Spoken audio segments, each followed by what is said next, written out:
It was 5:52 in the morning when my phone buzzed on the nightstand. My mother's number. I picked up before the second ring. She's 79 years old, and she doesn't call at 5:52 in the morning unless something is wrong. "I can't catch my breath," she said. Her voice was thin, like she was talking through a damp cloth. "I've been up since 3. I didn't want to bother you." I was already sitting up. "I'm coming, Mom. Don't move." I set the phone down and looked at the ceiling for exactly 2 seconds. My car was in the shop, had been since Monday. Something with the brake lines. The mechanic said it wouldn't be ready until Thursday at the earliest. It was Tuesday. My wife's SUV was parked in the driveway. I'd watched her pull in at 9 the night before. I went to her side of the bed and touched her shoulder. "Hey, I need your car. My mom called. She can't breathe right. I need to get her to the ER." She didn't open her eyes. "Take an Uber." "An Uber? She can't breathe. I'm not putting her in a stranger's." "I have my spin class at 7. She pulled the blanket up. "The keys are on the hook. I'll need it back by 6:30. I stood there for a moment in the dark. "6:30, I said. "I'm not asking you to cancel anything. Just be back." I looked at her for another second, and I went to the hook by the garage door, took her keys, and left. I didn't wake her when I got home at noon.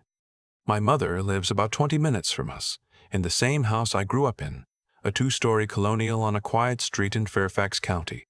She's lived alone since my father passed 11 years ago. She manages fine. She drives herself to the grocery store. She has a neighbor, a retired school teacher named Willa, who checks on her most days, but her lungs have been a problem for the last few years. COPD, the doctor said. Manageable, but not something you ignore at 5:52 in the morning. When I got there, she was sitting at the kitchen table in her robe, both hands flat on the table like she was trying to hold herself steady. Her lips had a grayish tint I didn't like. "I almost called 911, she said. "You should have called 911. I didn't want to make a fuss. I got her coat, her purse, the little bag she keeps packed by the front closet. She started keeping it packed after the first hospital stay 3 years ago, like she was always half ready to go. We got to Inova Fairfax inside of 15 minutes. They took her back almost immediately. It was fluid around her lungs.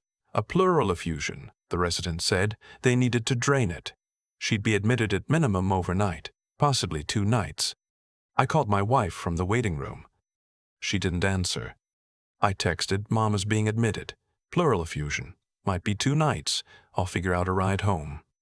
She read it at 7:43. I could see the little read notification under the text. She didn't reply until 2015 that afternoon. It said, "Hope she feels better. Did you eat?" I stared at that message for a long time. My mother was discharged on Thursday, the same day I got my car back from the shop. I spent both nights in the hospital with her, sleeping in the recliner they wheeled into her room, eating machine sandwiches, watching her breathe in and out while the monitors beeped softly in the background. She told me I didn't have to stay. I told her I wanted to. That was both true and not true. The honest version was that I couldn't think of anywhere else I wanted to be. My wife and I had been married for 14 years. We met when I was 49 and she was 43, both of us on our second time around. I had 1 son from my first marriage, grown, living in Denver. She had a daughter, also grown, who lived about 40 minutes away with her husband and their 2 kids. The early years were good. I remember thinking, around year 3 or 4, that I'd been lucky. That getting it right the second time was something not everybody got. I don't know exactly when things changed. That's the honest answer. There was no single moment I could point to, no fight that split everything into before and after. It was more like a slow leak, the kind you don't notice until you look down and realize the floor is wet. She stopped asking about my day sometime around year 7 or 8. I stopped reaching for her hand in the car around year 9. We still had dinner together most nights, still watched television, still went to her daughter's house for holidays. From the outside, it probably looked fine. From the inside, it felt like 2 people who had agreed, without ever discussing it, to stop trying. But what happened on that Tuesday morning? Her lying in our bed in the dark, pulling the blanket up, telling me to take an Uber, while my mother sat alone in her kitchen, struggling to breathe. That was different. That wasn't a slow leak. That was the door swinging open and showing me something I hadn't been willing to look at directly. I sat in that hospital recliner for 2 nights, and I thought about a lot of things. I'm 63 years old. I retired early from federal contracting, 31 years, mostly defense procurement. Nothing glamorous, but it paid well, and I was good at it. My wife works part-time as an interior design consultant, which had been going fine until the market softened about 2 years ago, and her client list thinned out. We'd talked about it. I told her not to worry, that we were in good shape, that she should take her time rebuilding. I meant it. What I didn't know, what I found out the Friday after my mother came home, was that she'd been borrowing against our home equity line of credit for the better part of 18 months. I wasn't looking for it. I was on the laptop trying to pull up a statement for our homeowner's insurance, and I clicked on the wrong account. The HELOC balance was sitting there, $42,000 drawn down. We had talked about that line of credit when we set it up 4 years ago. It was for emergencies, a roof replacement, a medical situation. We'd agreed we'd discuss it before touching it. I sat very still for a moment. Then I pulled up the transaction history. The withdrawals started small, $2,000 here, $3,000 there. Then they got bigger. The largest single draw was $11,000, about 8 months back. There were transfers to an account I didn't recognize. There were also charges, smaller ones that I did recognize in a way, a spa in McLean that she mentioned going to with friends. A hotel in Charlottesville I thought had been a girls' weekend she described casually over dinner one night. Dinner at a restaurant in Georgetown I'd never been to, charged twice in the same week. I didn't say anything that night. I closed the laptop and made dinner. She came home around 6, had a glass of wine, told me about a consult she'd done in Great Falls, a couple redoing their entire first floor. I listened. I asked a question or two. We watched something on television. I didn't sleep. The next morning, I drove to my bank branch and sat down with a woman in one of the private offices. I told her I needed to understand our accounts, all of them, what was accessible to both of us, what could be changed, what my options were. She was patient with me. We were there for almost 2 hours. That afternoon, I called a family law attorney in Arlington. I'd gotten his name from a colleague years ago. One of those things you tuck away hoping you'll never need it. His assistant got me in 2 days later. I also called my son in Denver. That was the hardest call. He listened without interrupting, which is something I've always loved about him. When I finished, he said, "Dad, how long have you known?" "About the money?" "4 days." "No, about the marriage." I didn't answer right away. "A while," I said finally. "Okay," he said. "What do you need?" That question undid me a little. I had to clear my throat before I could answer. The attorney laid it out plainly. Virginia is an equitable distribution state, which means marital assets get divided fairly, but not necessarily 50-50. The HELOC was in both our names, drawn on a jointly held asset. The money she'd transferred to the account I didn't recognize. That was going to require some tracing. He recommended a forensic accountant. He also told me that if I was serious about protecting myself, I needed to act carefully and not tip my hand before I had a full picture. I asked him what acting carefully looked like. He said it looked like behaving normally, not confronting her yet, not making any large financial moves, documenting what I'd found, getting organized. I went home and I behaved normally. This is harder than it sounds. You sit across from someone at the dinner table and you watch them pour a second glass of wine and complain about traffic on the Beltway, and you know what you know, and you have to just sit there and pass the bread. I got very good at passing the bread. My mother recovered well.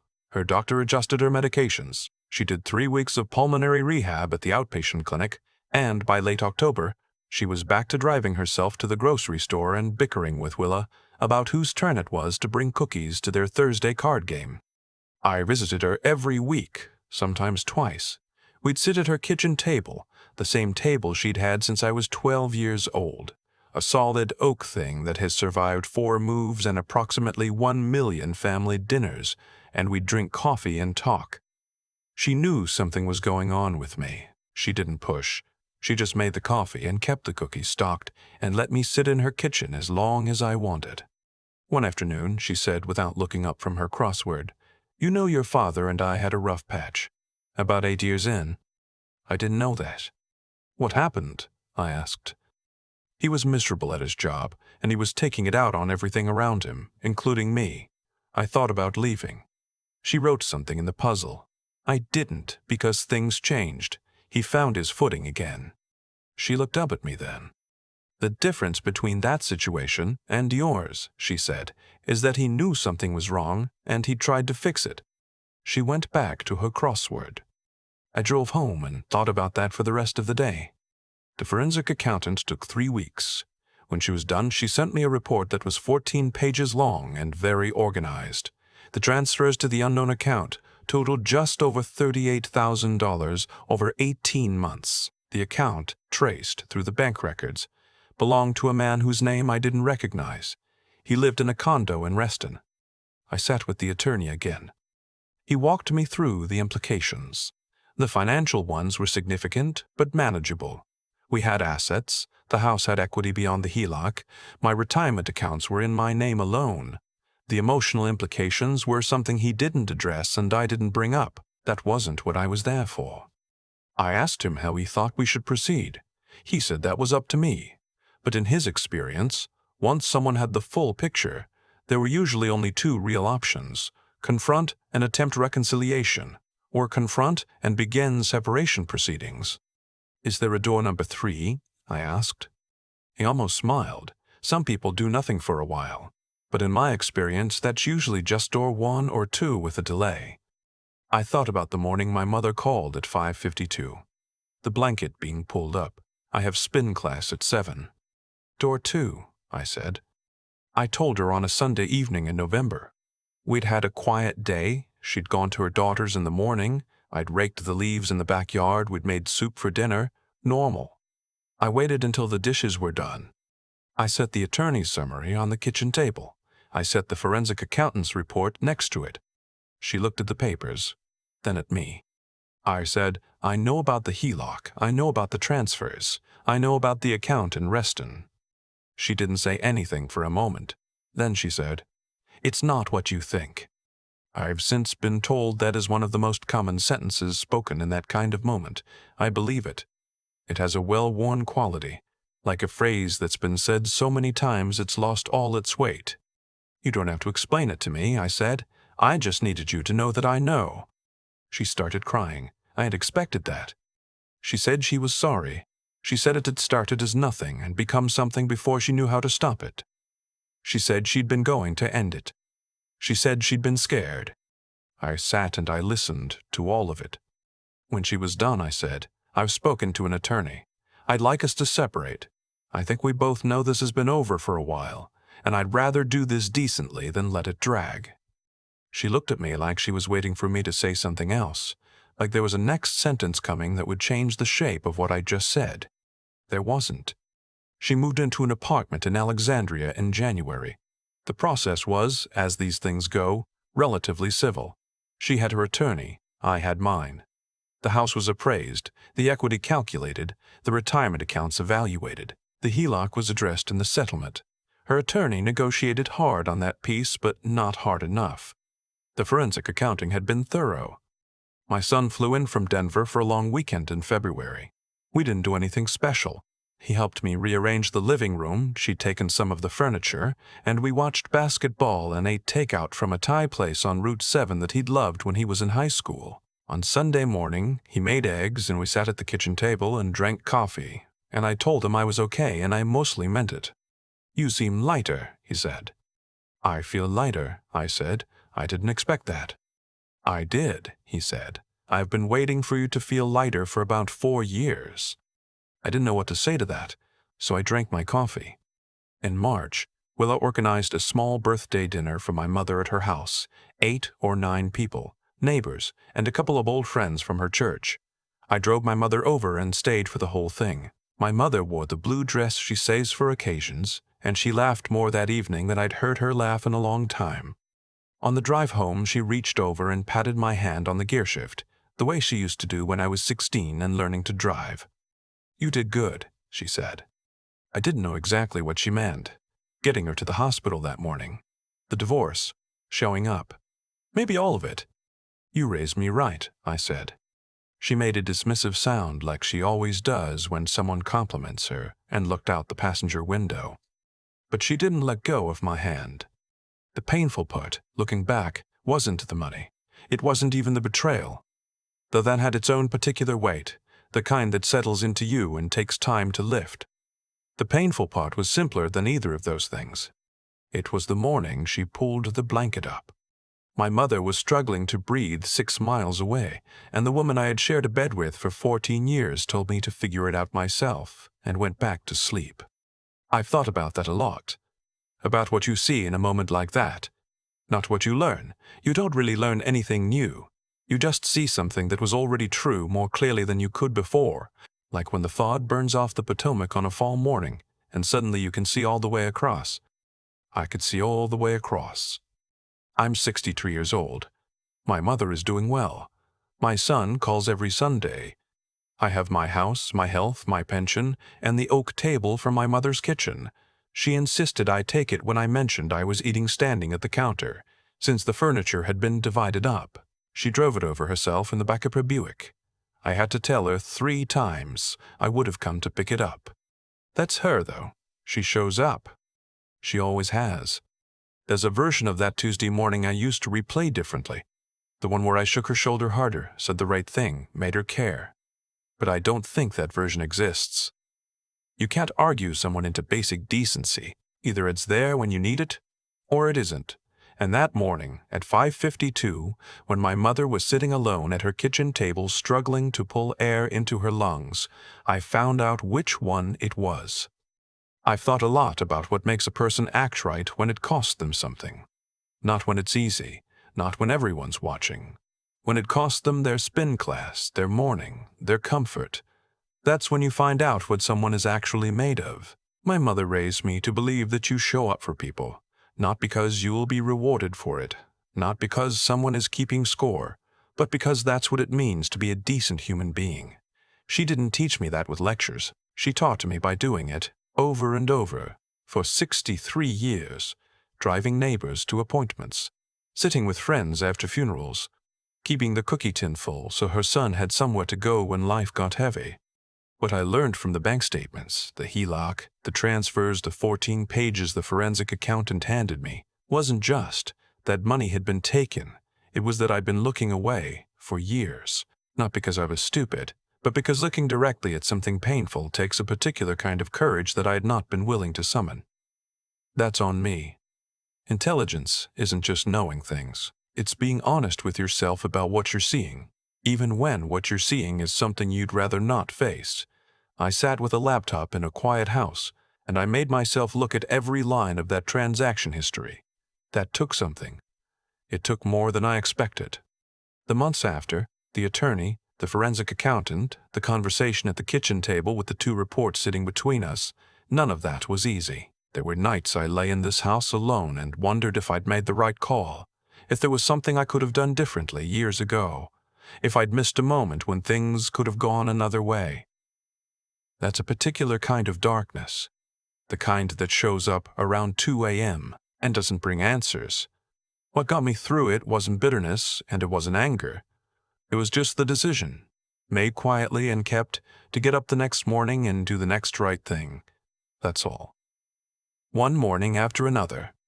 My son drove in from Denver in February and helped me rearrange the furniture.